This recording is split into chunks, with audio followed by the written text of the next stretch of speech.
वाटेत खायला. मी घरातून निघत होतो तर तिच्या हातातल्या 2 सोन्याच्या बांगड्या तिने माझ्या हातावर ठेवल्या. मी नग नग म्हणलं पण आईने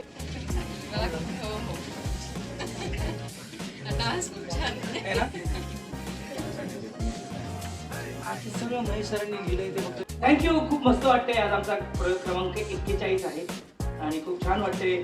मागच्या आठवड्यात आम्ही इथे पनवेलला प्रयोग केला होता. एका आठवड्यात हा दुसरा प्रयोग करतोय आणि तरी एवढी बायको प्रतिक्रियांची गर्दी आहे.